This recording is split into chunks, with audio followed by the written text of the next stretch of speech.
یہ جی گاکوچ کا ویو ہے. تو ناظرین کرام یہ ہم جڑو ملک جہاں پر مجرم یا دشمنوں کو پکڑ کر پھینکا جاتا تھا, زندہ درگور کیا جاتا تھا جس کمرے میں یا تہہ خانے میں, وہ دیکھنے جا رہے ہیں. ہمارے ساتھی آگے جا رہے ہیں اور ہم بھی ان کے پیچھے پیچھے ان کی پیروی کرتے ہوئے جا رہے ہیں. یہاں رستے میں کچے پکے مکانات ہیں. یہ میرے خیال میں مویشی خانے ہوں گے لوگوں کے. اسی طریقے سے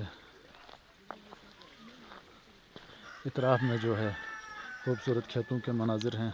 ایک پیارا سا گھوڑا بھی یہاں نظر آ رہا ہے. تو یہ ہم ہیں راستے پر جڑو ملک کے, یعنی جہاں زندہ درگور کیا جاتا تھا. یہاں ایک کچا سا مکان نظر آ رہا ہے. اس سے آگے اب دیکھتے ہیں جڑو ملک کیا کہانی ہمیں دکھاتا ہے.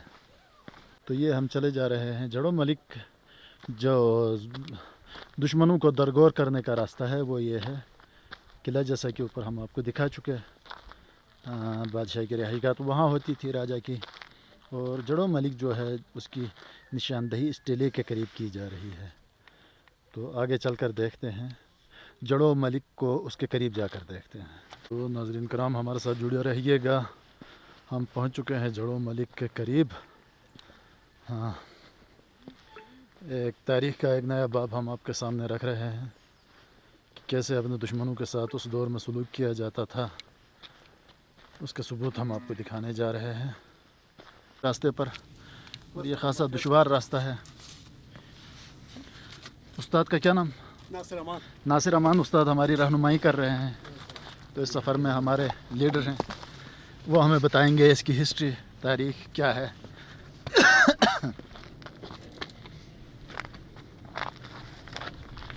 یہ دیکھیں ناظرین کرام, یہ بڑا پرخطر سا راستہ ہے. تھوڑا سنبھل کے چلنا پڑے گا.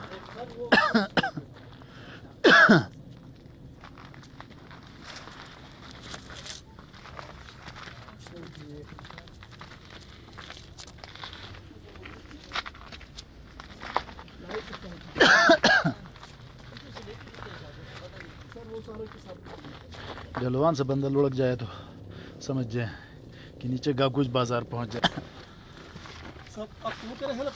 نہیں ٹھیک ہے, میں آ جاؤں گا. شکریہ. تو استاد محترم بڑا خطرناک راستہ ہے یہ. صاحب یہ تو یہ اس زمانے کے میں ادھر ہوں صاحب. آ جاؤ. ٹھیک ہے, نیچے بیٹھ جاتے ہیں تو میرے خیال میں کوئی ایشو نہیں ہوگا. ہاں صاحب, وہ زمانے کے لوگ ہی وہ ایڈونچرس ٹائپ کے تھے نا صاحب. ہاں ٹھیک ہے. لیکن انہوں نے یہ ایڈونچر تھا واقعی میں. ایڈونچر اس زمانے میں لائف ایڈونچر تھی واقعی میں. اس ٹائم بڑا ٹف ٹائم تھا. ٹف ٹائم تھی.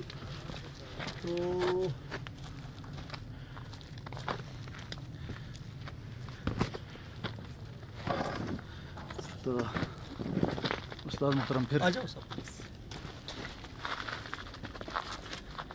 یہاں سے چلیں آگے. یہ ہمارا وہ ہے, یہ جو وہ سوراخ میں یا جس کا یہ ہم اس کو ڈور ہی کہیں گے صاحب. تو سب سے پہلے تو ہم آپ تمام معززین کو اسی سرزمین جس کا قدیمی نام سر لوگوں کے زبان کے الفاظ گیکوش, جو نام ہے نا صاحب گیکوش, اسی کا نام انہوں نے رکھا تھا. تو گیکوش مینز ہو گیا برفانی وادی صاحب. ٹھیک ہے. تو وادی پونیال کا یہ ہل سٹیشن ہے, یہ اوپر والا جس کا وہ کا ہے. اور دوسری بات یہ ہے کہ یہ پورا سینٹرل ایشیا کا ہے. اچھا ٹھیک ہے. سینٹرل ایشیا کا سب وجہ یہ ہے کہ یہاں سے پیچھے جو آپ کو درا نظر آ رہا پہاڑی راستہ, وہاں سے جا کر پیچھے کرمبر سے ہوتے ہوئے ٹھیک ہے.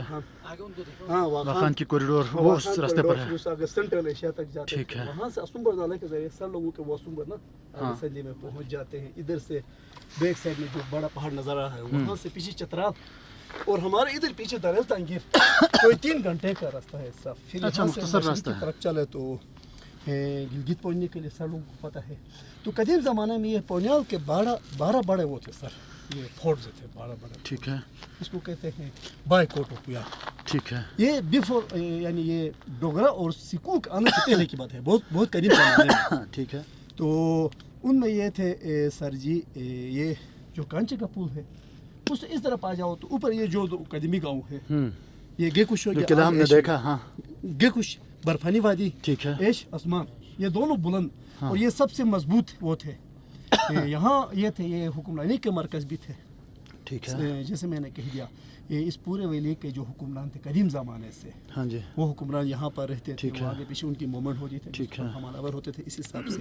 تو میں پونیال کی ہسٹری کے حوالے سے یہ ہوتا تھا صاحب جی، قدیم زمانے میں آگے وہ شروٹ شکیوٹ اور بارگو بھی پونیال کے حصے تھے، مسٹر صاحب کی کائن انفارمیشن کے لیے۔ اچھا، بعد میں یہ ہو گئے کہ بھائی راجہ گوہرمان کے زمانے میں پھر ادھر سے سکھ بھی آ گئے، ادھر سے ڈوگرا آ گئے، اس طرح ہو کے وہاں سے تھوڑا لڑائیوں کے بعد پھر یہ سیٹلمنٹ والا قصہ، ابھی شروٹ شکیوٹ بارگو سیٹل ہے، پونیال سیٹل نہیں ہے، کیونکہ یہ ایک موسی جاگیر تھی راجہ کی۔ تو اسی زمانے میں یہ ہوتا تھا سارے محترم آپ کی کائنڈ انفارمیشن کے لیے، جو تاریخ میں انتہائی عظیم شخصیات ہو گزری جن کی حکمرانی کا چکر تھا، جیسا راجہ گوہرمان، جی ہاں، راجہ گوہرمان بھی یہاں پر رہتا تھا۔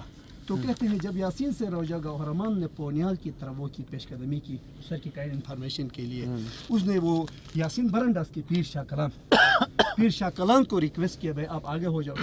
ایک بات سر فیکٹ اینڈ فگر ہے، اسی ویلی میں اب اسی گاؤں میں 100% اسماعیلی ہی رہتے ہیں، اور آگے پونیال میں بھی اس زمانے میں میجارٹی اسماعیلیوں کی تھی۔ تو پیر صاحب اس زمانے کا وہ تھا مذہبی، وہ تھا پیشوا تھا۔ پیر شاہ کلان صاحب کے آگے ہونے کی وجہ سے پونیال کے 12 جو قلعے تھے ان کے دروازے اس کے لیے راجہ گوہرمان کے لیے کھول دیے گئے۔ تو راجہ گوہرمان بھی ادھر فورٹ میں رہتا تھا۔ اچھا اس طرح، اچھا اسی فورٹ میں رہتے تھے؟ ضرور صاحب، میں وہ کساب کو کلیئر کرتا ہوں صاحب جی، اسی فورٹ میں رہے۔ تو وہاں پر اس کے بڑے بیٹے ملوک امان، کیونکہ یہ ہم نے آبا و اجداد سے سنا ہے، سر مسٹر صاحب اس کو مزید زیادہ کلیئر کریں گے۔ ملوک امان اور گوہرمان میں تھوڑا سا وہ تھا، آپس میں کوئی کلیش نہیں تھی۔ تو کہتے ہیں گوہرمان نے ملوک امان کو اسی فورٹ میں قید کر کے، گڑے کہتے ہیں، گڑے مینز ادھر بڑے آپ نے بیت کے درخت دیکھا ہوگا صاحب، ان درختوں کے یہ کرتے تھے، کہتے ہیں وہ تنا کاٹ کے نا صاحب اس کے درمیان سے سوراخ کر کے پاؤں اس طرح وہ تنے کے میں سے گزار کر، یعنی وہ بھاگ نہ جائے۔ میرے خیال میں میجسٹریٹ لوگوں کی زبان میں اس کو شاید وہ کیا بیڑیاں کہتے ہیں یا کیا کچھ کہتے ہیں سر، کوئی خطرناک مجرم کے لیے جو سزا دیتے ہیں، ہاں اس ٹائپ کی۔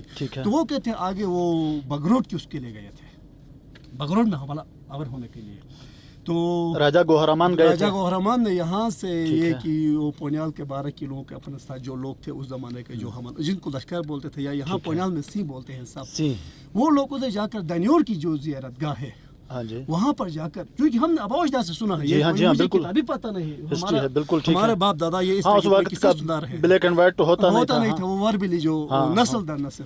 تو کہتے وہاں جا کر اس نے پوچھا یہ کیا ہے، تو لوگوں نے کہا یہ کوئی زیارت ہے کسی بزرگ کی۔ تو کہتے اس نے اس کو لات مارنے پر اس کا وہ پیٹ پھول گیا، اور اس کا یہ پیشاب کہتے ہیں کہ ادھر سے جو تم کہتے ہیں ہمارے شینا میں جو ناف ہوتا ہے نا صاحب، وہاں سے کہتے ہیں کہ پیشاب باہر آنا شروع ہو گیا، پیٹ پھول گیا۔ تو اس نے فوراً کہتے کہ بھائی مجھے واپس لے جاؤ۔ تو اسی گکوش کے پلو گراؤنڈ آپ نے دیکھا بھی زیر تعمیر، وہ قدیم زمانے سے پونیال کے 12 کلو میں ہم نے وہ فورٹ ایز ویل ایز شاورن کو بھی زندہ رکھا سر، جس کو کھوار میں جنلی بولتے ہیں، یہاں ہم شاورن بولتے ہیں۔ بالکل ٹھیک۔ اس کے شروع میں ایک چھوٹا سا گارڈن تھا جس کو بیلن روسگو بولتے ہیں۔ جب وہاں لایا گیا تو کہتے ہیں کہ اس کی وہ ہو گئی، مطلب وہ امانت خالی ہو گئی، وہ فوت ہو گیا۔ تو کسی نے فوراً جا کر اندر جا کر اس کے بیٹے کو ملوک امان کو یہ اطلاع دیا بھائی گوہرمان فوت ہو گیا۔ تو کہتے ہیں پھر ملوک امان وہ ہو گیا نا، آزاد ہو گیا نا، اس کا شہر جانشین بن گیا یا کیا کچھ۔ تو اس نے کہتے ہیں کہ بھائی جذباتی ہو کر وہ میوزیشین والوں کو وہ دیا، آرڈر دیا بھائی اب آپ وہ کرو، بجاؤ، گلاور پلے کرو، کیونکہ بس وہ میرا جو مخالف تھا اس طرح وہ۔ تو سر اس زمانے میں یہ ہوتا تھا، اسی فورٹ میں کٹور کہتے ہیں، کٹور چترال میں ایک کوئی حکمران فیملی ہے، تو وہ ادھر حملہ آور ہونے کے لیے آ رہے تھے۔ تو پونیال کے جیسے میں نے کہا تھا صاحب، جو پونیال کا حدود کا یہ حدود اربا اس طرح ہے، آگے شروٹ گالنگ کہتے ہیں، وہ بارگو سے اس طرف جو بڑا پہاڑ ہے اس سے اس طرح پونیال تھا۔ ادھر یہ مجسٹریٹ صاحب کے پیچھے دیکھو تو وہاں جو 2 پہاڑ ملتے ہیں نا صاحب، اس کو ہوپر سومو بولتے ہیں۔ سومو مینز گھر کا اوپر جو ایک سوراخ ہوتا ہے نا، یہ بھی سومو ٹائپ کا چیز۔ تو وہاں پر وہ سنتری بیٹھتے تھے سب اس زمانے میں۔ سنتری یہاں سے یہ فورٹ سے جن لوگوں کو ڈپیوٹ کریں گے نا، وہ وہاں جا کر سنتری بیٹھتے تھے۔ تو سنتریوں کا ڈیوٹی یہ تھی، انہوں نے نیچے راستے میں ایک وہ جو وہ ہوتی ہے نا سب لاٹھی، جس کو کنالی بولتے ہیں شیعہ میں، وہ کنالی اس طرح وہ کر کے وہاں رکھنا تھا